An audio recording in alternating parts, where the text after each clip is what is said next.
Welcome back to Eerie Hour. Tonight we're exploring 7 true cruise ship horror stories that will make you think twice about ever booking a vacation at sea again. These stories come from real people, crew members, passengers, doctors, even Coast Guard officers, people who saw things on cruise ships that still haunt them to this day. These aren't campfire tales or made-up ghost stories. They're true accounts from people trapped far from land when things went terribly wrong. We found them in old interviews, hidden files, and reports that most people never get to read. If you're new here, hit that subscribe button for more real scary stories every week, and don't forget to ring the notification bell so you don't miss the next one. Now, turn off the lights, get comfortable, and remember, on a cruise ship, you're hundreds of miles from help. If something goes wrong out there, there's no safe place to run. These are the stories cruise companies hope you never hear. My name is Dr. Sarah Kim. I've been teaching marine biology for 15 years, got my PhD from UC San Diego, and I've studied everything from tiny plankton to the largest blue whales alive. I've sailed through storms that could flip trucks, and I've gone diving with great whites without flinching. But what I experienced on the Harmony of the Seas in November 2023 shook everything I thought I knew about what lives in the ocean. Some things down there should never rise up to meet us. I wasn't even supposed to be working. My husband, Mark, booked the cruise as a family trip for me, him, and our kids, Emma and Jake. After a long semester of budget fights at the university, I needed a real break, but the cruise director found out I was a marine biologist and begged me to help with the kids' programs. Just a few hours, she said. The children love learning about the sea. The Harmony of the Seas is a floating city, 1,888 feet long, 6 decks. Over 6,000 passengers, pools, restaurants, theaters, even a climbing wall. But the part that fascinated me most was the marine observation deck on Deck 7. It had underwater cameras and sonar for spotting whales and dolphins. On our first day out of Los Angeles, the sky was clear, seas calm, and the air was in the 70s. I spent the morning teaching kids to use the ship's identification tools. We spotted dolphins and sea lions, the usual. The chief officer, Captain Martinez, was glad to have me there. "It's nice to have an expert," he said. "Normally we just guess." He gave me a tour of the bridge and introduced me to the sonar operator, Danny, a young man who'd worked cruise ships for 3 years. That night, my family ate at the buffet. Mark was planning excursions in Mexico. The kids wanted the arcade. It felt like a normal cruise. Too much food, too many activities. But that night around 2 a.m., I couldn't sleep. The ship's movement felt different, not rough, but unnatural, like something huge was pushing its own current behind us. I told myself it was nothing, just the ocean playing tricks. By day 3, things got strange. Around 6 a.m., I was on the balcony with coffee when Danny approached, looking uneasy. "Dr. Kim, can you check something?" he asked. "The sonar's been picking up something odd since yesterday." He led me to the bridge, where Captain Martinez was staring at the screen. "Maybe you can identify this," he said. My stomach dropped at what I saw. The sonar showed something massive, 200 feet below us. At first I thought whale. Blue whales reach 100 feet, but this was different. The reading showed it was at least 400 feet long with multiple appendages moving on their own. "How long has it followed us?" I asked. "Since yesterday morning," Danny replied. "It matches our speed. If we slow down, it slows down." I studied the display carefully. Whales don't have independent limbs. Squids can grow large, but not that large and not that shallow. "It's probably a sonar glitch," the captain said, though his tone suggested he doubted it. "These old systems make phantom readings." "Can I track this for a few days?" I asked. He agreed, and I checked the sonar all day. The thing stayed with us, always at 200 feet, always in step with the ship. That night, I went to the sonar again at 2:47 a.m., the same time I'd felt that odd movement before. What I saw made my hands shake. The creature had risen. It was no longer 200 feet down, but only 50 feet, and its size was far greater than earlier readings suggested. The appendages were clear now. Tentacles, dozens of them, each one stretching at least 100 feet. I grabbed the ship's night vision gear and ran to the observation deck.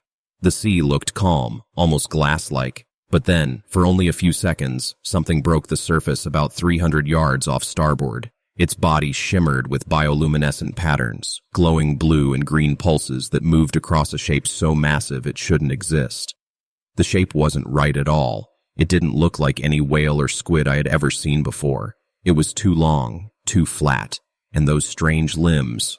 It was the ends that froze me. They didn't look like fins or suckers, but like actual hands, long, thin fingers reaching out from the dark water. I stayed on the deck for almost an hour waiting, hoping to catch another glimpse, but the thing never surfaced again. When I checked the sonar later, it had gone back down to 200 feet, trailing the ship as if nothing had happened. The next morning, I began writing everything down. Times, sonar readings, weather, speed, heading. If this was something unknown, I needed evidence. Yet, deep down, a part of me already knew this wasn't just another marine discovery. That afternoon during my session with the kids, something unsettling happened. A little girl named Lucy, maybe 8, walked up to me with a drawing. "I drew the thing that's following our ship," she said. The picture showed a giant, octopus-like monster covered in glowing spots, but what made my skin crawl were the details. Each of its long tentacles ended in human hands, and scattered across its body were human faces, mouths open as if screaming. "Lucy, this is very creative," I said gently, "but why do you think something's following our ship?" "I dreamed about it," she answered simply. "It talks to me at night. It says it's lonely and wants friends." The warmth of the afternoon felt cold against my skin. I quietly asked if any other kids had dreamed of sea creatures. Within minutes, a dozen children were showing me almost the same drawings, tentacles ending in hands, glowing skin, and voices asking them to come play in the water. That evening, I went to find Captain Martinez. He was in his quarters looking worn out. "Captain, we need to talk about the sonar contact," I said. "Dr. Kim, I've been sailing for 23 years, he said slowly. "I've seen bad readings, weird currents, even submarines, but nothing like this." "What do you mean?" I asked. He handed me a tablet. It showed photos the maintenance divers had taken of the ship's hull that afternoon. Long gouges ran down the metal, starting at the waterline and continuing 20 feet below. "These weren't here yesterday," he said. "Whatever made them had opposable thumbs. Look at the pattern.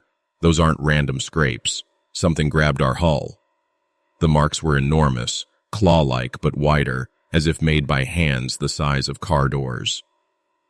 That night I couldn't sleep at all. Around midnight, a scream echoed somewhere on the ship. I threw on a robe and ran into the hallway where 3 other passengers in their pajamas stood frozen near the elevators. "Did you hear the whoa?" "That?" asked a woman from the next cabin. We all had. It sounded like someone calling for help, but the voice came from outside the ship, from the black water. A security guard rushed over and told us to return to our cabins, but I could see the fear in his eyes. "Probably seabirds," he said, "but there are no seabirds hundreds of meters from shore at midnight." The next morning I learned that 17 passengers had reported hearing voices in the water, voices of their loved ones calling their names, asking them to jump in and swim. I spent that whole day reviewing footage from the underwater cameras. Most of it was empty blue water, but around 2:30 a.m., something appeared that made me call Captain Martinez at once. "You need to see this," I said. The footage showed a huge head rising toward the camera, larger than a school bus, glowing with bioluminescent patches. The worst part was the face. It wasn't fully octopus-like. Parts of it were disturbingly human. The eyes were too sharp, too aware, and when it opened what might have been its mouth, I saw rows of teeth arranged in a pattern that reminded me of human dental work. "What in God's name is that thing?" Captain Martinez whispered. "I don't know," I said, "but I think it's been studying us." That night was when everything broke loose. I woke at 2 a.m. to Mark shaking me. "Sarah, Emma's not in her bed." We found her on the balcony, still in her pajamas, climbing over the railing. If Mark hadn't grabbed her, she would have plunged 10 stories into the ocean. "Emma, what are you doing?" I cried. "Grandma's in the water," she said in a daze. "She's calling me. She wants me to come swim and hang with her." My mother had been dead for 3 years. Emma knew that. But she wasn't the only one. Security guards were racing across the ship, stopping passengers who were sleepwalking toward the railings. 12 people that night, all claiming they heard dead relatives calling from the water. The next morning, passengers on the lower decks began saying they'd seen giant eyes staring in through their portholes during the night, eyes the size of dinner plates glowing that same eerie blue-green light. I realized then the creature wasn't just following us anymore. It was learning about us, mimicking our voices, trying to lure us into the sea, and it was getting bolder. On day 6, the ship's engines began failing. Captain Martinez summoned me to the engine room, where the chief engineer showed us something that shouldn't have been possible. "The propellers are tangled," he said, "but not with nets or seaweed. Look at this." On the screen, our massive propellers were wrapped in what looked like thick cables, but the cables were alive. They were moving. They were tentacles. "It's got us," Captain Martinez said in a low voice. That's when I felt the ship begin to turn. We weren't moving toward our destination anymore. Something was dragging us out into deeper water. That afternoon, the creature surfaced, and I caught the whole thing on video. It was even larger than the sonar had warned, at least 500 feet long, its body a horrifying mix between an octopus and something almost human. Dozens of tentacles, each as thick as a tree trunk, ending in hands with fingers longer than a person's arm. But the most chilling thing was the faces. All over its body were human faces, men, women, children, eyes wide open, mouths moving as if trying to speak. I realized those could be the faces of people who had answered its call over the years, people who had jumped willingly into the ocean to join it. Passengers were screaming and running, but there was nowhere to go. The thing had wrapped itself around our hull like it was holding us in an embrace. The ship groaned under the pressure. That night, it began breaking through the windows. I was in our cabin with my family when we heard glass shatter in the room below.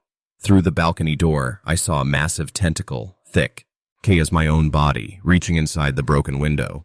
The hand at the end of it looked almost human except for its gray skin covered in suckers. "Everyone stay quiet," I whispered to my family. But it was already too late. More glass was breaking all over the ship. The creature had found its way inside. People were screaming, running through the halls. I could hear the wet sound of tentacles slapping against the walls and, worse, the cries of people being dragged away. I grabbed my family and we bolted for the upper decks, but the elevators were dead. The creature had damaged the ship's power. We had to take the stairs, and with each floor we climbed, the noise grew louder, closer. When we finally reached the top deck, I turned back and saw tentacles breaking through windows on at least 6 different levels, and in the dark water around us, more shapes moved. Smaller than the first, but still massive beyond anything normal. The big one wasn't alone. It had brought others. That's when I knew we were never going to reach port. This thing didn't want to just watch us or frighten us. It wanted to take us back to whatever dark place it came from deep under the sea. The last clear memory I have is standing on the top deck, watching tentacles as thick as telephone poles rising out of the water toward us. My family clung to me, and I held them tight, but I could feel the creature's voice sliding into my thoughts, the same voice that had lured the children, promising me peace in the deep water.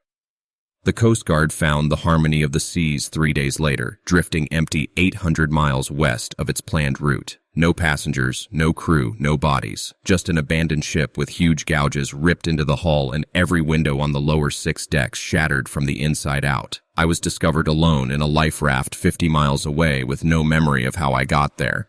My family was gone. Everyone was gone. The official report called it a catastrophic mechanical failure and evacuation where everyone but me was lost at sea. They said I was suffering trauma-induced hallucinations. But I know what I saw, and I know my family didn't drown. They're still alive somewhere in the deep ocean, their faces pressed into the creature's skin, trying to call out to anyone who will listen. I don't teach marine biology anymore. I can't even look at the ocean without seeing those giant eyes staring back. But sometimes, late at night, I hear voices calling my name from storm drains, from swimming pools, even from my bathtub. They sound like my family. They're asking me to come join them in the dark water where it's peaceful, where you never have to worry about anything again. And sometimes, I think I will. My name is Mike Torres. I've been a plumber in Detroit for 12 years. I fix pipes, unclog drains, crawl through flooded basements, work in buildings that should have been torn down years ago. I've seen things that would make most people sick. Nothing bothers me anymore. At least that's what I believed before March 2024, when my wife Lisa and I took our first cruise vacation on the Celebrity Eclipse. What I filmed during those 2 weeks on the Atlantic still keeps me awake at night. The footage I'm about to share was recovered from the ship's waste system after we were officially reported lost overboard. This is what really happened. Day 1. The dream vacation starts. Video diary entry. Mike talking to camera. Hey there, future Mike. Lisa says I should record this whole trip so we can watch it when we're old and gray. Look at this place. It's like a floating city. Restaurants, pools, even a rock climbing wall. Lisa's already planning our schedule. Me, I just want to eat too much and sleep in every morning. This ship is enormous. I thought I knew big buildings from work, but this thing has 14 decks, 14 floors floating on what? The crew says there are almost 3,000 passengers on board. I keep getting lost trying to find our room. Good thing Lisa's better with directions than me. Our cabin is small but nice. We're on deck 7, which the crew says is perfect. Not too high, not too low. I asked what's on the lower decks and the steward just said storage and mechanical. Makes sense. Every big building hides its guts somewhere. Day 2. Strange sounds. Video diary. Mike filming in hallway. Okay, so last night was weird. Lisa slept fine, but I kept hearing these sounds. At first I thought it was just the ship moving through water, but around 2:00 a.m. it got really loud, like something heavy scraping against metal far below. Audio picks up faint metallic scraping. There, you hear that? It's happening again. Sounds like someone dragging a refrigerator across a concrete floor, but we're in the middle of the ocean. I asked Lisa if she heard it. She just rolled over and told me to stop worrying. But I know sounds, okay? 12 years of plumbing means you learn every noise a building can make. Water in pipes, air in vents, settling foundations. I know them all. This isn't any of those. This sounds angry. Day 3. Crew avoiding questions. Video diary. Mike in dining room. So I tried asking the crew about the sounds. The response was weird, really weird. Our waiter Carlos just said, "Normal ship sounds, sir," and walked away fast. Like really fast. Then I talked to one of the maintenance guys by the elevators. As soon as I mentioned noises from the lower decks, his whole face changed. He looked around like someone might be listening, then just said, "Stay on passenger decks, sir, for your safety." For my safety? What does that even mean? Camera shows crew member walking past, avoiding eye contact. And look at this. I've been watching them all day. They walk around the upper decks fine, but I've noticed something. None of them go near the stairwells leading down to decks 1 through 3. They use the service elevators, but always in groups. Lisa thinks I am paranoid, but I've worked construction sites. You know when workers are scared of something. Day 4. Finding the handprints. Video. Shaky. Mike whispering.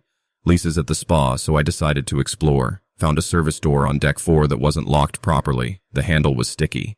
Camera shows smear of reddish-brown substance on door handle. That's not rust. I know rust. This is something else. Something organic. Camera moves through maintenance corridor. The walls down here are different, more industrial, like the basements I work in. But look at this. Camera focuses on wall with huge, dark handprints. These handprints are massive. My hands are big from work, but these are enormous. And look at the fingertips. Those aren't fingernails. Those are claw marks, deep ones. The prints lead down the hallway, but the corridor gets darker. Phone flashlight flickers. I can see more marks on the walls, like something large moved through here, touching everything. Distant metallic scraping echoes. Oh, it's happening again during the day. Video cuts abruptly. Day 5. Kitchen whispers. Video diary. Mike in the bathroom, whispering. Today I got talking with one of the kitchen workers, a guy named Rodriguez. He's been working on cruise ships for 15 years, but he told me he's never seen anything like what's happening here. He said food has been disappearing. Not scraps, not leftovers, whole sides of beef, crates of chicken, full cuts of raw meat that should be locked in the freezers. The strangest part is what's left behind. He showed me a ham with huge bite marks in it, teeth marks way too big for rats or any animal that belongs in a ship's kitchen. When I asked if he reported it, Rodriguez laughed. Said the head chef told everyone to stay quiet, do their jobs, and not ask questions. He also mentioned some crew members showing up to shifts with H bandages on their arms and legs. When anyone asks, they all say the same thing, kitchen accident. But Rodriguez has cooked long enough to know the difference. These aren't burns or cuts. These are bite marks. Day 6. Blocked passages. Video is dark. My phone flashlight just barely shows what's in front of me. I pushed further into the lower decks today, deeper than before. The maintenance halls lead toward what should be storage areas, but someone doesn't want people going in. The doors are covered with wood planks and metal sheets, nailed and bolted like they were thrown together in a hurry. The wood is clawed up, deep scratches everywhere, and the metal has bends like something inside tried to force its way out. I put my hand against it and knocked. Solid, but there's definitely space behind it. I can smell it, something rotten, like spoiled meat left in the sun. Then I heard it. scratching, slow but steady from the other side. Something's alive back there, something big. My camera shook as I backed away. I'm leaving now. Day 7, first sighting. Video time shows 11:47 p.m. Lisa was asleep, but I couldn't stop thinking about those barriers. I went back, brought a better flashlight. The gaps between the boards are narrow, but just enough to look through. I pressed the camera close. At first, nothing. Then shadows. Something moved. It wasn't a person. The way it crawled, too low, too long. Its arms stretched across the floor like it was built to crawl. My breath caught in my throat. Then a loud crash slammed against the boards. It knew I was there. It knew I was watching. My hands shook so hard the video blurred while I ran back to our cabin. I'm done. I'm never going back down there again. Day 8. Sick passengers. Video diary in the cabin. The ship's doctor says 6 passengers got food poisoning last night, but I don't believe it. They're in the medical bay now. No visitors allowed. This morning I saw one of them being wheeled past on a stretcher. His name's Peters, from Iowa. I'd just talked to him at the pool the day before. He looked fine then, but when I saw him on that gurney, he had bandages on his arms and legs. Food poisoning doesn't do that. Lisa says I'm letting this eat at me, but I know something's wrong. The crew is jumpy, people are being hurt, everyone else is pretending nothing's happening. I even tried calling the Coast Guard using the ship's phones. The call wouldn't connect. The operator blamed storm interference, but the sun's been shining all day. Day 9. Night kitchen visit. Video timestamp, 2:33 a.m. Couldn't sleep, so I went to check the kitchens when most of the crew would be off duty. The equipment looked normal enough, but the freezers are in the back. That's where Rodriguez said the missing food came from. My flashlight caught the floor. It felt sticky under my shoes, each step squelching. I've worked plumbing long enough to know liquids by sound and feel.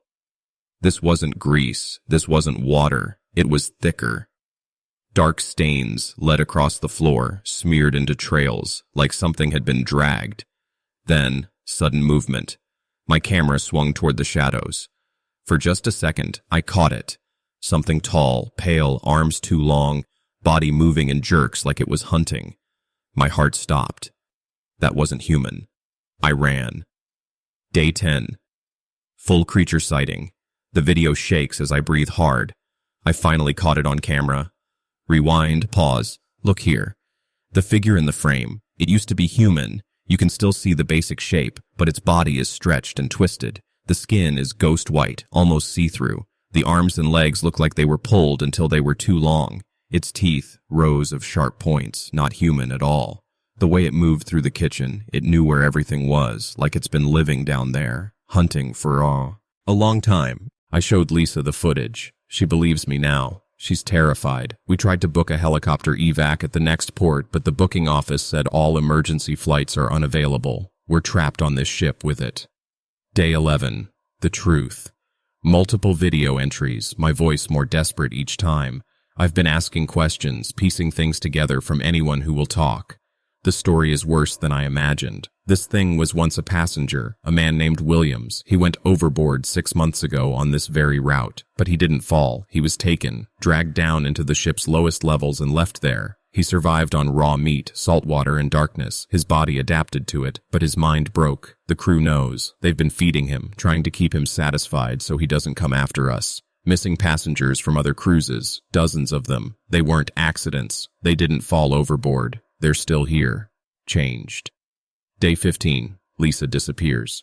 Video timestamp 9:15 p.m. My voice is cracking. Lisa's gone. We were at dinner. She got up to use the bathroom and she never came back. I found drag marks by the service elevators, long streaks across the carpet leading to the stairwell. She fought hard. Lisa's tough, but whatever took her was stronger. I can't leave her down there. I'm going after her. The video shows me gathering flashlights, grabbing a kitchen knife. If anyone ever sees this, remember, don't take cruises on this route. Don't trust the crew, and never ever go to the lower decks. Days 16 and 17, the lair. The video is almost too dark to see, but my flashlight catches it. I found Lisa. I found her, but I also found what's really down here. The space is massive, filled with bones and remains. Not just one creature, many. And people in different stages of changing. Some still almost human, others already gone. Then her voice. Lisa, weak, but alive, calling my name. She's hurt, but breathing. They've been feeding on her in small amounts, keeping her alive. That's how they do it. Keep the food fresh. Then the clicking started, echoing all around. Multiple clicks, coming closer. They weren't alone. They hunt in groups. Now, my name is Dr. Jennifer Park, and I've been a ship's physician for 8 years. Before that, I was a family doctor in Portland for 12 years. I thought I'd seen everything, but nothing prepared me for what I faced aboard the Allure of the Seas. The pay was amazing, and honestly, who wouldn't want to sail across the Mediterranean while working? But what happened on our October 2024 cruise made me question everything I thought I knew about medicine. Some sicknesses aren't supposed to be treated, they're supposed to spread. A cruise ship is like a city on the ocean. 20 decks, 5,000 passengers, and a medical center better equipped than most small-town hospitals. We had everything. X-rays, surgical rooms, even a pharmacy. I'd handled heart attacks, broken bones, and food poisoning without ever losing my cool. That morning, the Mediterranean looked like paradise, the water a bright crystal blue with perfect weather for the first day of our 7-day trip. I was going through medical records when my radio crackled with an emergency call. "Doctor, pool deck 7, man overboard." I grabbed my emergency kit and ran. By the time I got there, the crew was pulling Tom Bradley out of the water. He was a 45-year-old auto mechanic from Detroit who had slipped on the wet deck and plunged 20 feet into the sea. They pulled him out after about 20 minutes, but he wasn't breathing. I worked on him nonstop for 10 minutes before he finally coughed up water, gasped, and came back. He was alive, but something felt off. His skin was colder than it should have been, and rough, almost like sandpaper. I told the nurses to treat it like hypothermia and keep him warm. But deep down, I knew something about Tom wasn't normal. The next morning, Tom showed up complaining of fever and itching. When I checked, his arms and chest were covered in patches of bumpy skin. It looked like eczema, but patterned strangely, almost like scales. "It started last night," he told me. "It itches like crazy, and I keep feeling hot and cold." His temperature was 102. I gave him antibiotics and told him to rest out of the sun, assuming it was just some infection from seawater. But by evening, 3 more passengers came in with the same symptoms. They'd all been swimming in the pool earlier. Same fever, same strange skin, same rough, cold texture when I touched them. I immediately told the cruise director that the pools needed to be shut down until we tested the water. He flatly refused. 5,000 passengers paid for pool access. Just treat it. Listening to him instead of my instincts was my first mistake. When Tom came back later, I barely recognized him. His skin patches had spread over his chest and were turning greenish. Even worse, his neck had strange slits. At first I thought they were cuts, but then I saw them opening and closing like gills. "When did these appear?" I asked. "This morning," he answered, his voice hoarse and raspier than before. "They don't hurt. Actually, they feel good when I'm in the shower, like I can breathe better." "Breathe better?" I repeated. He nodded, saying normal air felt thin while moisture made him feel alive. I ran blood work, cultures, scans. Everything came back normal except his blood oxygen. It was higher than any human should have. By that night, 12 more passengers showed the same signs. All of them had either been swimming in the pool, in the ocean at our last stop, or had been around Tom. I tried to reach the CDC, but our satellite phone was dead. The internet, too. The communication officer said it was a solar storm messing with the signal, but I didn't bow. The following night, I woke up to terrified screams. Tom had broken out of the medical bay and was found in the main pool. He'd been underwater for half an hour and wasn't unconscious. He was furious. "Why did you take me out?" he demanded, but his words were twisted, mixed with clicks and high-pitched whistles. His gills were now fully formed, moving as he spoke. His skin had changed to mottled green-brown, and his fingers were fusing together. When he opened his mouth, I saw sharp, jagged teeth. "We need to keep you under observation," I said carefully. He lunged at me like a predator, snapping his new teeth inches from my neck before security dragged him away. That's when I saw his eyes, pupils reshaped into slits, and a second transparent eyelid sliding sideways over them. I sedated him and locked him in isolation. But Tom wasn't the only one. 28 passengers had it now. Some only had fevers and scaly skin. Others had gills, webbed fingers, and those awful teeth. Every one of them kept asking when they could swim again. Tom's transformation sped up. His bones were reshaping, his spine lengthening, his ribs expanding. X-rays showed his skeleton becoming denser, joints more flexible, like he was evolving into something aquatic. The worst part was his brain scans. His human reasoning was shrinking, while the primal hunting parts of his brain were growing. He barely spoke words anymore, just clicks, whistles, and eerie songs that seemed to call the others. When I played whale sounds, he mimicked them perfectly. I tried to examine another patient, Sarah, but she attacked me, biting at my arm with shark-like teeth. If not for the thick sleeves of my uniform, she would have ripped flesh away. I went straight to the captain. "We need to evacuate the ship. This isn't an illness. They're turning into something else." He refused immediately. "We're 4 days on port, and there are investors on board. We'll handle this quietly." That night, Tom escaped again, this time by jumping overboard on purpose. We never found him. But we started finding other things. Fish appeared in the ship's pools where none had been before. The water systems clogged with seawater pouring in faster than we could drain it, and from inside the pipes, passengers began hearing strange sounds, haunting songs rising from the water.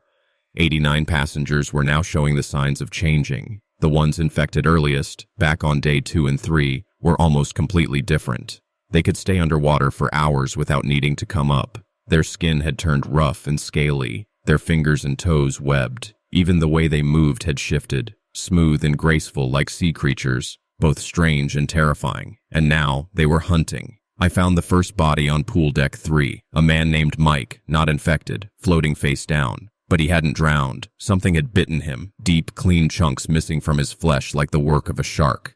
Security footage revealed the truth. 3 of the changed passengers, people I had treated myself, dragging him underwater and attacking him together. They didn't act like people anymore. They hunted like wolves in a pack. I rushed to the captain with the footage, but when I reached the bridge, it was deserted. Only wet footprints led toward the windows, vanishing into nothing. That's when I understood. They weren't killing randomly. They were targeting the crew, taking out the ones who could still call for help. I tried the emergency radio, but all I heard was that same eerie singing sound Tom had made. It was everywhere now, coming from the pipes, the air vents, and from the ocean itself. I was stuck on a ship full of monsters, and they were learning. When I woke the next morning, I noticed patches on my arms, small, rough scales at first, just around my wrists. But they spurred quickly, showing the same green tint I'd seen on Tom. My throat was raw, and I couldn't stop drinking water. Gallons of it. Terrified, I rushed to the medical bay and ran tests on myself. The results made my stomach drop. My oxygen levels were climbing unnaturally high, and my blood counts were shifting. The same thing inside the others was now inside me. The ship felt emptier by then. Most of the uninfected passengers had locked themselves on the upper decks, avoiding anything with water. But water was impossible to escape. The changed had managed to flood the lower levels, turning them into their hunting grounds. I could hear them down there, singing to each other in that strange, haunting language. They were planning, working together, and a part of me wanted to answer their call. My mind fought against it. I was a doctor. I was supposed to save people, not prey on them. But another part, a darker voice growing louder, whispered how good the water would feel, how exciting the hunt would be. I locked myself in my cabin and tried to write everything down before I couldn't anymore. Someone had to know. But even as I wrote, my hands betrayed me. My fingernails had sharpened, curling into claws. Thin webs stretched between my fingers, making it hard to hold the pen. Outside my cabin window, the ocean stirred with shapes, dozens of them, circling, waiting. They hadn't left after diving overboard. They were staying close, surrounding the ship. Were they waiting for me to join them? For the last survivors to break? Or for something else? I could barely keep writing. My body was almost gone, my thoughts slipping away into the rhythm of the waves, the smell of salt, the endless hunger building in me. But I forced myself to finish. Someone needed to understand what happened here. The Coast Guard tried to board us this morning. I watched from my window as they approached. But the transformed passengers were waiting in the water. They moved like predators, sleek and fast, striking from below like dolphins hunting, only deadlier. They pulled the guards down screaming, and none returned. Then the military came, gunboats and helicopters surrounding us. But by then, the lower decks were completely underwater, a labyrinth ruled by the creatures. Every soldier who tried boarding was dragged under, helpless against the monsters that used to be my patients. I listened to their desperate voices over the emergency scanner. Words stood out: bioweapon, quarantine, terminate with extreme prejudice. They weren't going to rescue us. They were going to sink the ship. A part of me, the last human part, felt relieved. It couldn't be allowed to spread. But another part of me, the part that was no longer human, burned with fury. Why destroy us when we were becoming something greater, stronger, something meant to rule the seas? I felt my gills tear open fully along my neck, each breath pulling in the damp air. My teeth were sharp rows made for ripping flesh. My eyes had shifted for underwater sight, and my bones were thick, perfect for the deep. I was almost finished changing, almost ready to dive into the ocean and join the others. But before that, I had to leave this record. If you're reading this, keep away from the Mediterranean. Don't sail here. Don't swim here. The infection didn't die when the ship went down. I can feel it spreading, calling to others along the coasts, calling to people like Tom, like me. We aren't gone. We're just beginning. My name is Marcus Thompson, and I've been in construction for 15 years. I started right after high school, learned everything from my father, who spent his life in the trades. I've worked on skyscrapers in New York, oil rigs in the Gulf, even bridges across wild rivers. I thought I knew every dangerous job out there. But nothing prepared me for what I saw on the Royal Caribbean Voyager in December 2024. I was never supposed to set foot on a cruise ship. In fact, I had never been on one before. But my company got a contract for emergency work on their navigation system. They said it was easy money, just a week of repairs at sea and then back home with a fat paycheck. The Voyager was enormous, one of those ships built like a floating city with 17 decks, shops, restaurants, and even a climbing wall. Over 4,000 passengers on board, families, couples, retirees, just people on vacation. My job was straightforward. The sonar system had been faulty for months, cutting out or showing false readings. The crew thought it was just outdated gear, but the insurers demanded a full fix before renewing coverage. So they sent in a 3-man team, including me, to swap out the processors and recalibrate the whole array.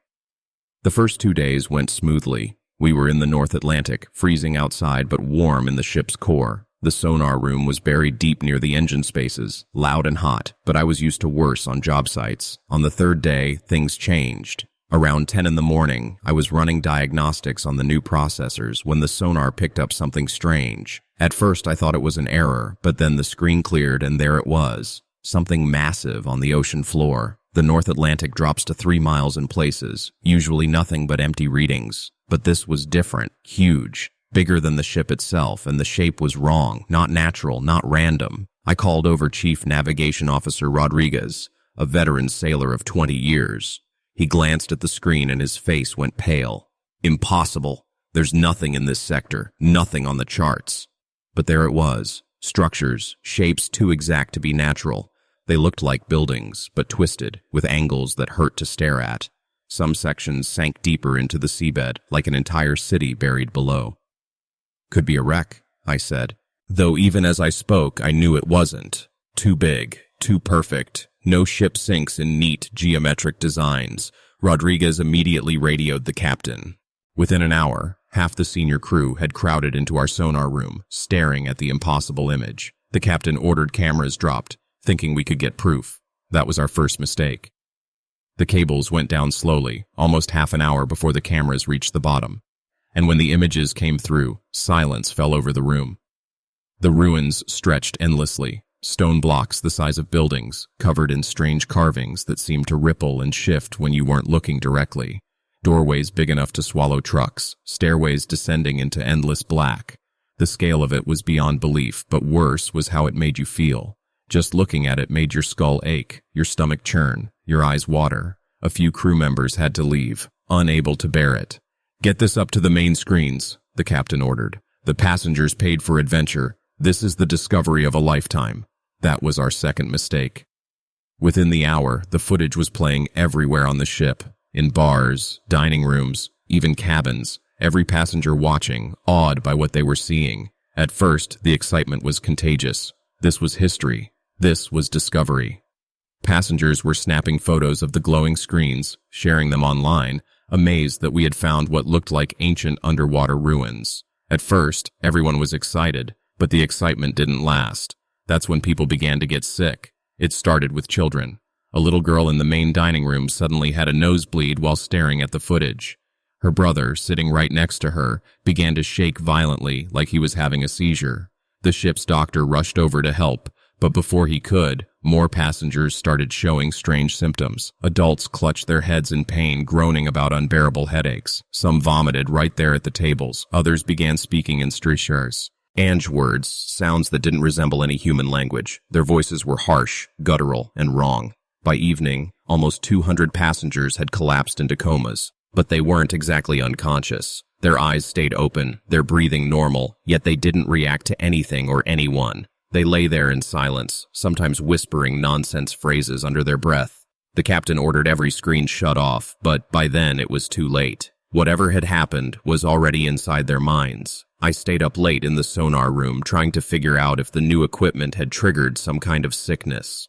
Maybe we'd installed it wrong. Maybe there was a feedback loop no one noticed. But all my tests came back perfectly normal. Nothing was broken. The system was working exactly as it should. That's when I heard it. The whispering. It came from the medical bay where they had moved the comatose passengers. I could hear it through the walls, dozens of voices, all murmuring the same exact phrases on repeat. The old ones stirring, the deep calling, the time of awakening. I forced myself to go check. What I saw still haunts me. Rows of patients lying on cots, their eyes wide open, mouths moving in unison. Every single one spoke together like a single, horrible choir. And then, as I stepped inside, they all turned their heads toward me at the same moment. "You brought us to them," they said in one voice, "the ones who wait in the deep places, the ones who dream of rising." I panicked. I admit it. I ran. I bolted straight back to the sonar room, ready to pack my tools and hide. But when I got there, the system was already running by itself. Nobody had touched it, yet the screens glowed with new footage. The ruins had changed. Lights flickered deep inside the massive doorways. Shadows moved. Creatures swimming between the ancient structures. Gigantic dark shapes with far too many limbs. Then the sonar began to pulse with readings. The entire structure wasn't still anymore. It was rising. Slowly, but unmistakably, it was rising toward the surface.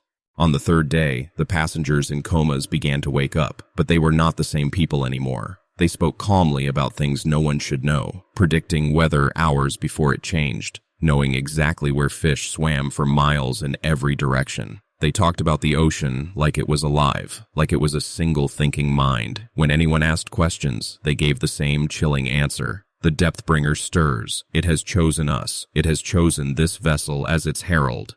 The captain tried to escape, tried to turn the ship around and head back, but the changed passengers wouldn't allow it. They suddenly knew how to run the ship's systems. They sabotaged navigation, broke the engines, and disabled communication so we couldn't send for help. "We're going home," they said, "back to the deep places where we belong." That's when I saw it. The thing they called the Depthbringer. I was on deck, desperate to find a way off this cursed ship, when the ocean changed color. The water wasn't dark blue anymore. It turned completely black, thick like oil, like ink. Massive shapes moved beneath the surface, far too large and strange to belong to any whale. And then it rose. I can't describe it properly. It was too big, too overwhelming to see all at once. Part of it looked like a mountain forcing its way up from the sea. Part of it looked like a grotesque building of flesh and endless tentacles, and the eyes, dozens of them, each as large as a house, all locked on our ship. The affected passengers ran to the deck, lifting their arms, chanting in that eerie language, their voices blending into a song that made my skin crawl. And the worst part was that the creature responded. I could feel it pushing into my mind, pressing against my thoughts, whispering temptations to let it in. "Join us," the passengers begged the rest of us. "Share the wisdom of the deep. Become one with the eternal waters." Some couldn't resist. They walked willingly to the changed ones, letting them press a hand to their foreheads. Within seconds, their eyes went wide and empty, and then they too began singing. But not everyone gave in. Around 50 of us resisted, barricading ourselves in the emergency station, desperate to think of a plan. The Depthbringer didn't care about sinking the ship. It wanted us. It fed on minds, and every new mind it claimed made it stronger. The changed passengers moved with inhuman strength and eerie coordination, like they were all fragments of a single mind. They always knew what we would do before we acted. We lasted 2 more days, 2 nights of endless chanting, of those eyes glowing in the black water, of its voice pressing against our sanity. Some of my fellow survivors couldn't bear it. They opened the doors and walked out to join the others. their faces calm, their voices joining the song. By the last day, only 12 of us remained. That was when the rescue ships appeared. Out of the fog, 3 Coast Guard cutters came as if from nowhere. I don't know how they found us. Our communications were gone, our GPS useless. Yet there they were, like angels. The depth bringers sank back into the depths the moment it sensed them coming. The affected passengers collapsed instantly, their bodies limp as if their strings had been cut. The rescuers airlifted us, the last few survivors, off the Voyager. They left the ship drifting with over 3,000 people still on board. They said it was a quarantine, that specialists would handle it. I never saw the Voyager again. The news reported it as a technical malfunction, a strange glitch that caused mass hallucinations. They claimed everyone was safe, just under observation. But I know the truth. Since that day, I've been hiding in a small apartment in Kansas, as far from the ocean as possible. It doesn't matter though, I still feel that thing waiting beneath the waves. I dream of those ruins every night. Sometimes when I wake, the bathtub water glimmers too invitingly. I catch myself searching cruise ship schedules without realizing it. I think about the deep constantly, about the peace of the darkness, about swimming forever with the old ones. The truth is, I don't think I escaped at all. I think it let me go so I could spread its story. Because every time someone hears about the Depthbringer, every time someone imagines the ruins, a part of them sinks into the deep as well. And the old ones grow stronger. They are still waiting, still calling, still singing their eternal songs. And sometimes, when the night is quiet, I hear myself singing along. My name is Sarah Martinez, and I've been working ship security for Royal Caribbean for 8 years. I started as a deck patrol officer right after college and worked my way up to senior security coordinator on Voyager-class ships. I've dealt with everything: medical crises, drunken brawls, missing persons, even serious crimes. The sea can be dangerous, but most problems come from passengers drinking too much and making bad decisions. I thought nothing could shock me after 8 years of this job. But what happened during our December 2019 Caribbean cruise changed everything I believed about safety at sea. What I found in that crew member's cabin still keeps me awake at night, and the security footage we uncovered tells a story Royal Caribbean never wanted the world to know. The Voyager was running its normal 7-day Caribbean route that December, packed with more than 3,200 passengers and about 1,400 crew. Holiday cruises were always crowded, families on break, college kids partying, couples escaping the cold. The ship was nearly full.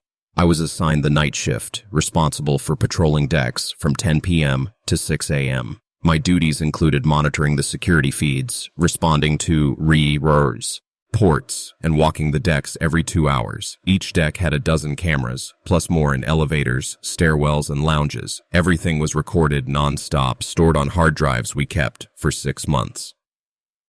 That night was December 18th. We had just left Cozumel in the afternoon and were heading toward Jamaica for our final stop. The weather was perfect: calm seas, clear skies, and about 78 degrees. Most passengers had spent the day drinking at the beach, so I thought the night would be quiet once everyone fell asleep. I was covering the shift alone because one of the other security officers had called in sick with food poisoning. My supervisor, Jim Peterson, was watching the upper decks while I was in charge of decks 3 through 8. We kept in touch on the radio every hour, and I could call him right away if something serious came up. Around midnight, I was checking the cameras when something caught my attention on the Deck 5 monitor. A young woman was stumbling down the hallway, clearly drunk, swaying and bumping into the walls as she moved. That alone wasn't unusual. We dealt with drunk passengers all the time, but something about her movements looked strange, more like she was sleepwalking than drunk. I watched her try several cabin doors before finding one that opened. She slipped inside, and the door closed behind her. I logged the note in my book. Deck 5, cabin 5247. Intoxicated passenger entered wrong cabin at 12:17 a.m. I assumed she'd realize her mistake soon enough and head back to her own room. About half an hour later, my radio crackled. It was Jim on Deck 9. "Sarah, I've got a guest looking for her friend. Says her roommate went missing from the bar around midnight. Early 20s, brown hair, red dress. You seen anything?" I flipped through my notes. Yes, I had logged a drunk passenger entering cabin 5247 around that time. She hadn't come out yet. Jim told me to check it out, but since guest services was getting worried, I grabbed my radio and master keycard and went down to Deck 5. The hallway was quiet except for the low hum of the ship's engines and the steady rush of the air conditioning. Cabin 5247 was at the end of the hall near the emergency exit. I knocked firmly. Security, everything okay in there? No response. I knocked again, louder this time. Royal Caribbean security, I need to check on a passenger. Still silence.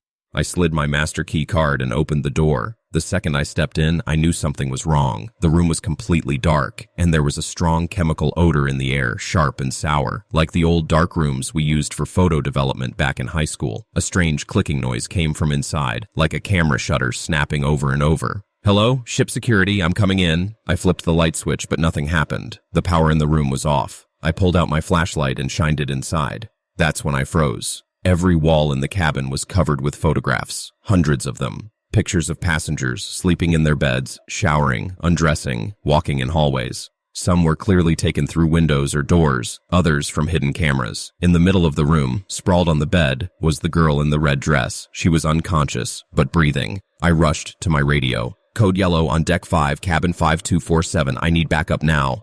Static. I tried again. Jim, this is Sarah. I need assistance immediately. Nothing but white noise. I grabbed my phone to call the control room, but my screen showed no signal. That was impossible.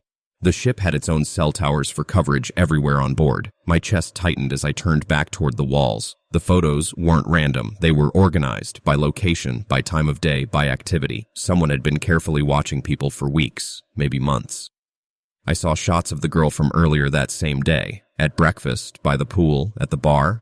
Someone had followed her every move. In the corner, I spotted a video camera on a tripod, its red recording light blinking at me. I started toward it to switch it off, but my flashlight revealed more. Cameras were hidden everywhere. In the vents, behind picture frames, inside fake smoke detectors. This wasn't just a creep sneaking photos. This was a full surveillance setup.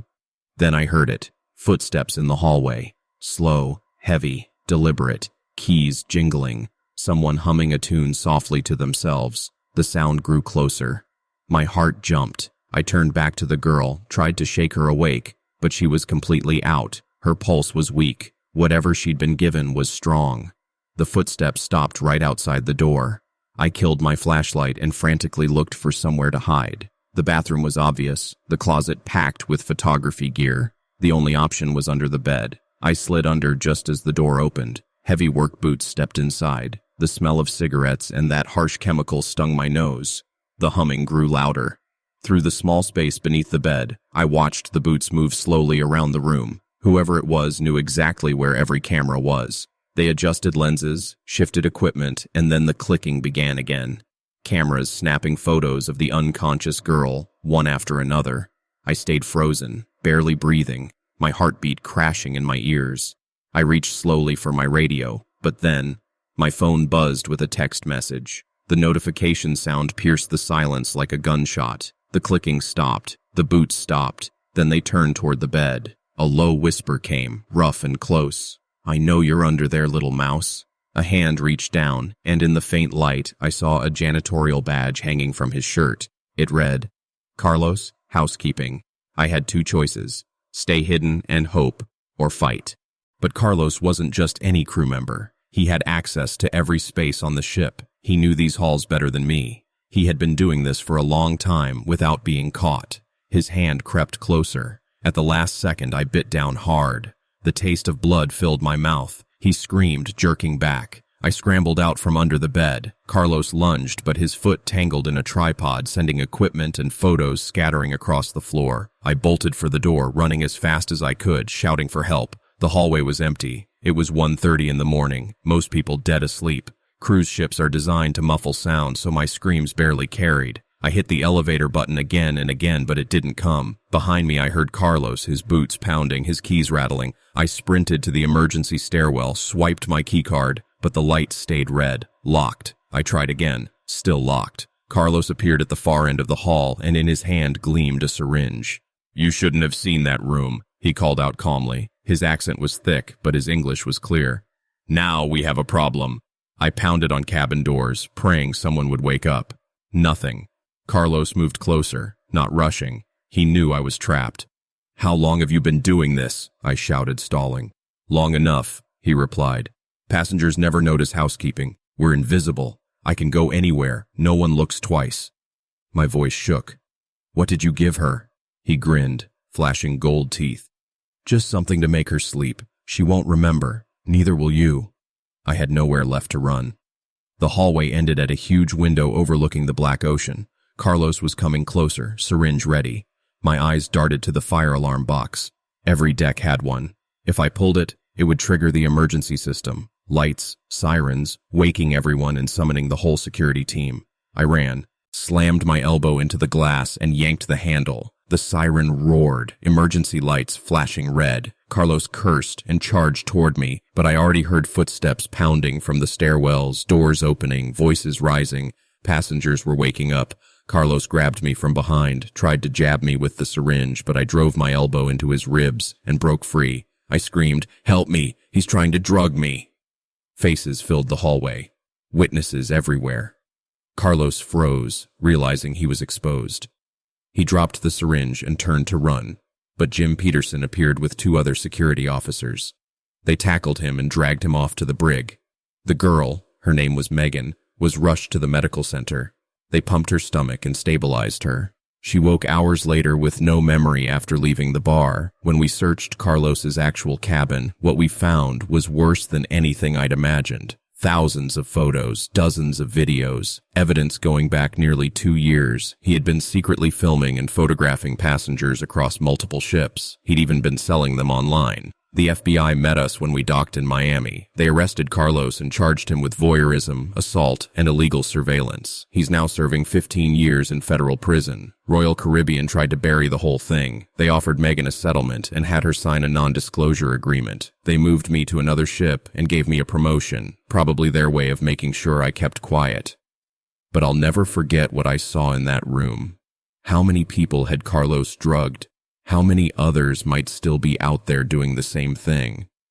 I still work for Royal Caribbean, but I'm different now. I check every room I stay in, I watch the crew closely, and I never ignore a bad feeling. The evidence we turned over filled an entire FBI evidence room. They told me victims had been identified on at least 12 different cruise ships. Carlos wasn't alone. He was part of something bigger. The investigation is still going.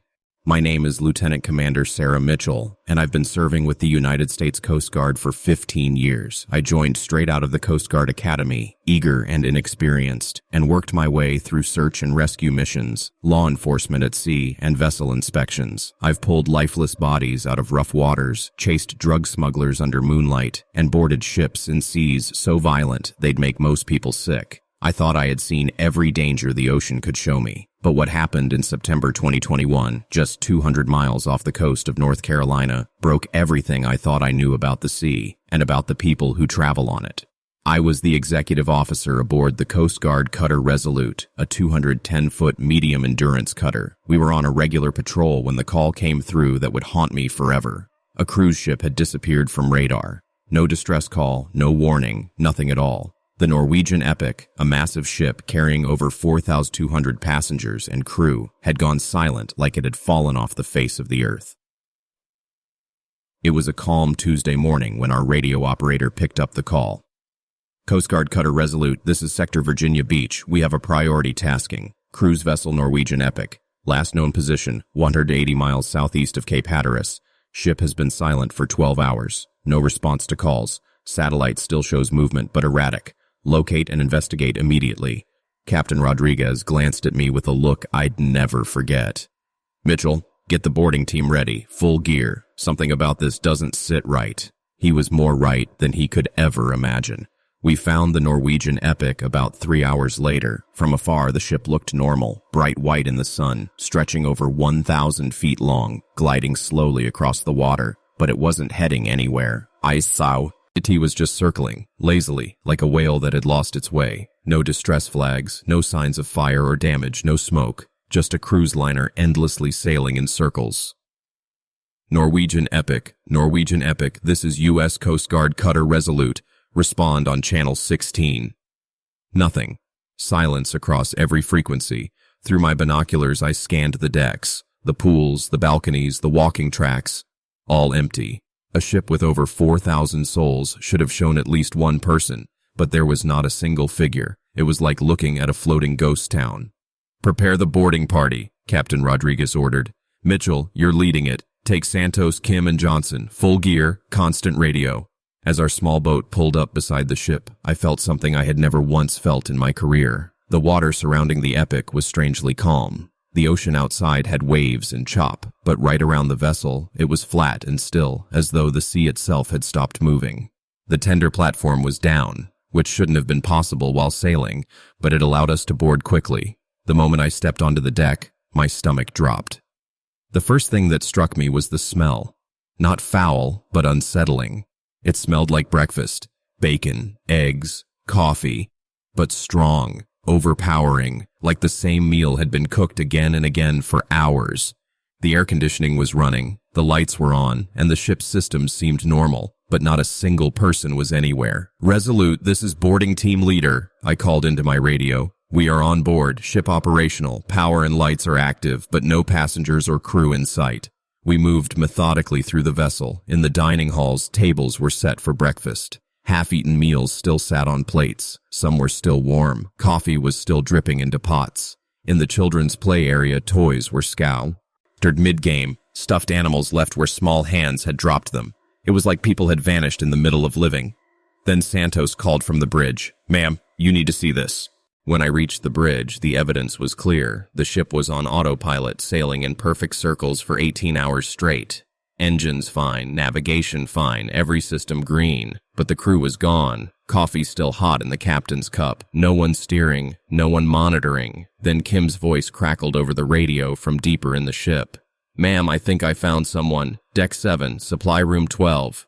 We hurried down. Kim stood pale outside a supply closet. Inside, crouched against the wall behind cleaning supplies, was a man, mid-30s, wearing shorts and an Ohio State shirt. He was trembling, rocking, whispering words over and over. I knelt in front of him. "Sir, I'm Lieutenant Commander Mitchell with the Coast Guard. Are you hurt? Where is everyone?" His eyes were empty, like looking into the deep ocean. His lips moved. The voice told us to come home. His voice cracked. The voice told us to come home. He repeated it again and again. We carried him back to our cutter. Physically, he was fine, just dehydrated, but his mind was somewhere far away. His name was Danny Morrison, 34, from Columbus, Ohio. He had boarded the ship with his wife and 2 children. When he finally spoke more clearly, his story sounded insane. For the first 2 days, the cruise was perfect. Pools, shows, food, laughter. But on the 3rd day, people began to change. They moved slower, spoke less, and spent hours staring at the water. His wife Sarah did it too. She'd stand on their balcony, gazing at the ocean, whispering that she heard something calling. By the 4th night, Danny said, voices crept into the ship's speakers, not clearly at first, but faint, buried under the usual announcements, a sound that told passengers to come home to the sea. When he tried reporting it, he realized the crew was under the same spell. Even the captain stood frozen for hours, staring out at the horizon. Danny locked himself in his cabin, blaring the TV to drown out the sound. But on the final night, he looked out his porthole and saw the impossible. Thousands of passengers and crew walking in unison to deck 12. His wife, his kids, all of them. They lined up at the railing, humming the same low tune. Then, as one, they stepped forward into the ocean. 4,000 people, vanishing into the black water. Danny's voice cracked as he wept. They just walked off. We thought he was broken. We searched the ocean for bodies, life jackets, debris, anything, nothing. The sea was empty, like thousands of people had dissolved into it. The investigation was the strangest I've ever seen. FBI, maritime experts, psychologists, all called in. The security footage confirmed everything Danny said. The cameras showed people slowly falling into a trance, staring at water, children leaving games to stand motionless at the rails. And then, the final night, everyone together on deck 12, stepping into the waves. But the most terrifying discovery was in the ship's communication systems. A man, under the name David Miller, had accessed the PA system with a device that carried a hidden low-frequency signal. Experts later said the sound could alter brain waves, a method of mass hypnosis broadcast through every speaker for days. The last recording showed the passengers lining up, the voice whispering, and then thousands stepping forward before the cameras cut to static. David Miller vanished without a trace. His ticket was bought with untraceable cryptocurrency. His device destroyed beyond recognition. Only strange research notes remained, filled with patterns of ocean migrations and sound frequencies tied to human behavior. Danny Morrison was the only survivor, and even then, he wasn't really himself. He kept whispering about voices, about the sea calling him back. When I last saw him, he told me he could still hear them, and that one day, he'd have to go home to the water too. The official report listed it as a maritime disaster with no known cause. The media was told it was an accident, but those of us who saw the tapes, who heard Danny's story, knew better. Something in the deep ocean reached into their minds and took them. I left the Coast Guard 6 months later. I couldn't shake the fear. Every empty deck we boarded afterward, I kept waiting to see another ghost ship. I moved inland, far from the coast, to Montana, but even here, I sometimes wake at night, convinced I can hear faint whispers carried across land, a voice calling for peace under the waves. 3 months after his rescue, Danny Morrison was found dead in his apartment. The coroner said drowning in a bathtub. But Danny lived on the 15th floor. Every window was open. His neighbors said they heard him humming the same tune from the ship until it suddenly stopped. They called it suicide, but I know the truth. The voice had finally called him home. My name is Dr. Amanda Foster, and I've worked as a child psychologist for 15 years. I earned my PhD from Stanford, then spent years at Children's Hospital before starting my practice in Seattle. I've helped kids survive divorces, face trauma, and rebuild from the darkest parts of childhood. I thought I understood how strong a child's mind could be, but what happened on the Royal Princess cruise in August 2023 shattered that belief forever. Some things can break a child so deeply they may never be whole again. I booked that cruise as a last chance to fix what was left between me and my 7-year-old daughter, Emma, after my divorce. David was gone, the papers signed, and Emma barely looked at me anymore. She spent hours behind her tablet screen, asking when her dad would be back. I thought maybe a week at sea, just the two of us, could pull us close again. The Royal Princess was a massive ship, 15 decks high, full of pools, restaurants, and endless entertainment. The main draw for families was the Kids Club, a supervised program for children with groups based on age. They promised arts and crafts, games, and learning activities designed for development. As a child psychologist, I believed Emma needed that socialization. She had become anxious, quiet, and distant since the divorce. The club was on Deck 7, painted in cheerful yellows, decorated with cartoon murals. At the entrance, I met Helen Burke, the coordinator. She was middle-aged, gray-haired, smiling warmly, and told me she had run a retail store before joining the cruise line 2 years ago. She explained how their program mixed fun with education, arts and crafts, and even special development sessions that focused on learning and growth. At first, it all sounded like exactly what Emma needed. But I would soon learn that what started as innocent child's play on that ship would turn into something far darker than I ever could have imagined. We focus on helping kids control emotions and improve thinking, Helen explained as she showed me around the play area. She said many parents noticed big improvements in their children after only a few days in the program. Emma seemed happy when I dropped her off that first morning. About 20 children, all between 6 and 8, wore the same bright yellow wristbands. Helen explained the bands helped the staff track where the children were and what they were doing on the ship. But when I picked Emma up later that evening, I knew something was wrong. She didn't run to hug me like she always did. Her movements looked stiff, almost robotic. When I asked how her day went, she stared straight ahead and replied, "It was educational." I asked what she learned. Important things about thinking correctly. The way she said it sent a chill down my spine. Emma had always been lively, full of jokes and endless questions. Now she sounded flat and strange, as if she were reciting lines someone had written for her. That night in our cabin, Emma sat silently on her bed, staring at the wall for 3 long hours. She didn't ask for a story or to call her father. When I reached to touch her forehead, she pulled away and said coldly, "Physical contact interferes with the learning process." I grabbed my notebook and started recording everything. As a psychologist, I knew sudden changes in behavior often meant trauma or sickness. But Emma didn't look hurt or ill. It was as if her emotions had been drained out of her. At breakfast the next day, I spoke with other parents. Sarah Morrison from Chicago told me her son Jake, 8 years old, had completely stopped laughing or crying. "He just answers questions like a robot," she whispered, barely touching her eggs. She asked him if he missed his dog back home, and Jake responded, "Emotional attachment to pets is inefficient." A father named Bill Cooper added that his daughter Amy asked why adults cry or what makes people feel love, as if emotions were something she had never known. The other parents said the same thing. Their kids spoke in advanced words about psychology and behavior while showing no feelings at all. Fear, excitement, affection, gone. It was like the kids' club was draining away their personalities. I needed to see for myself. The next day, I found a window above the play area. What I saw froze me.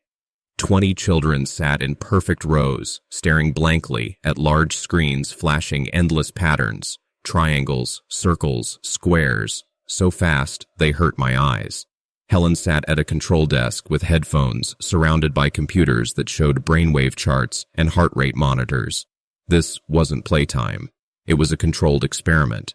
Emma sat in the front row with a strange yellow cap strapped to her head, wires trailing into Helen's machines. She looked completely blank, like a doll. None of the children blinked. They didn't even fidget. They were like little zombies caught in some trance. I rushed down to the entrance, but Helen blocked me. "Parents aren't allowed during specialized learning sessions," she said, her voice calm but firm. "The children need to focus." I asked what kind of learning needed brainwave machines. Her smile never faded.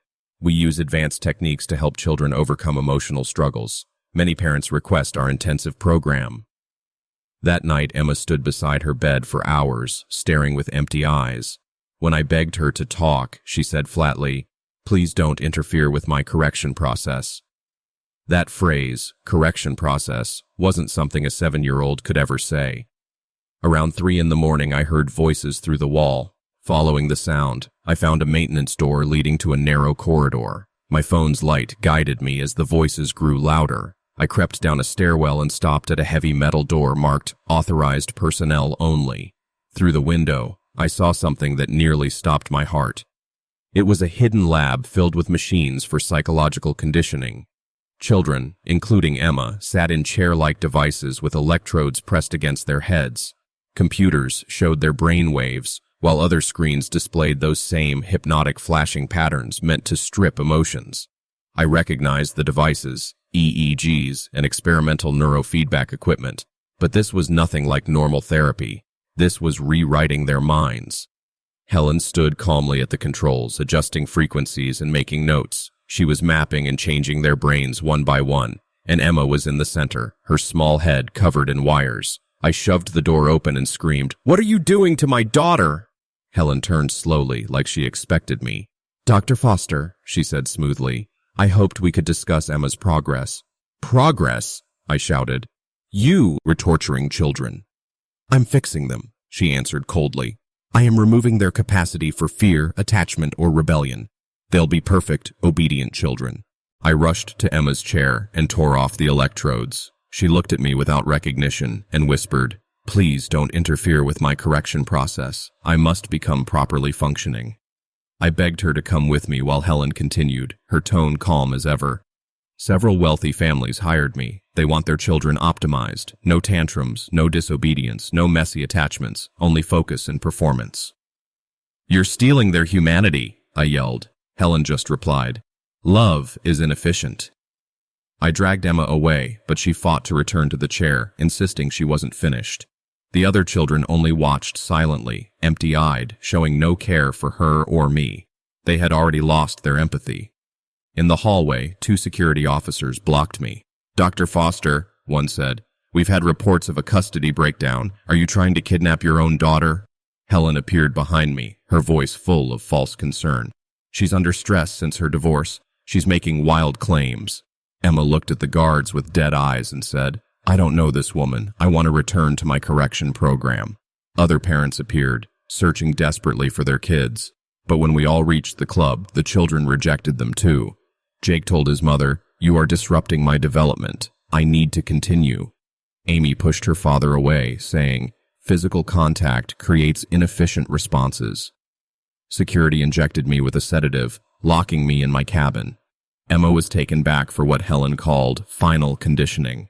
I spent the rest of the voyage screaming against the door while the other parents were silenced the same way. When they released us on the last day, Emma returned smiling politely, waving at other children.